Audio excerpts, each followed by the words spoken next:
annaga haddaan nahay reer koonfur weliba reer koonfur galbeed dadkii markii xornimada la qaadanayay oo dowladnimada la helay u taagnaa baan ahayn in nidaam federaal dowladda laga dhigo oo centraalka laga daayo oo dowlad federaal la dhiso waagaasaan raadinayn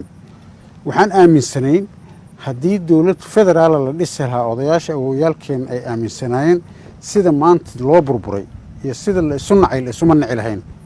nin walba maamulka dowladda federaalka waxaa laga wadaa dowladnimadii waa jirtaa dowladda soomaaliya waa jirtaa midnimadii soomaaliya waa jirtaa laakiinse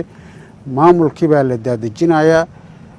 tuulo kasta iyo magaalo kasta dadka deegaankaas deganayaa maamulanaya ayagaan iska soo dooranayo waxaa la rabaa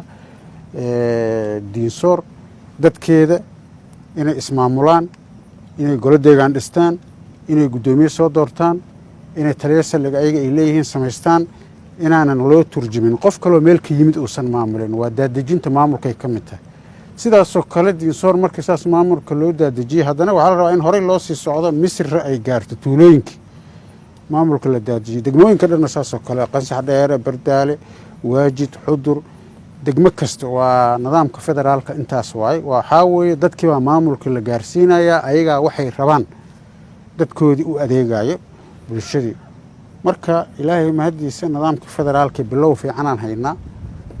wuxuuna u baahan yahay in loo istaago loo dhabar adeego la dhammaystiro marka waa nin walbaba isku tasho waaye madaxa ninbaa dadkii badnaa oo layidhi ciidanka afgarasho aan samaysanno oo layidhi maxaan isku afgaranaa madaxa mayraxa lagu xirtaa layidhi waxaanu dada dhowr kunoo ciidan ayaa madax mayrax ugu xiri karaa la dhah ninkii taliyaha soo booday wuxuu yidhi nin kasta asaga ha ku xirto marka qofkoo keligiis madaxa mayrax waa ku xihan kara laakiin ciidankan dhan looguma xihan kara sidii o dhan loogu xiray nin walba oo naga mida shacab ciidan dhallinyaro waxgarad siyaasi aqoon-yahan mas-uuliyaddana saaran waxaa waaye dalkaannaga iyo dadkaannaga iyo dowladdaannada inay laxjeclo gooni annaga leedahay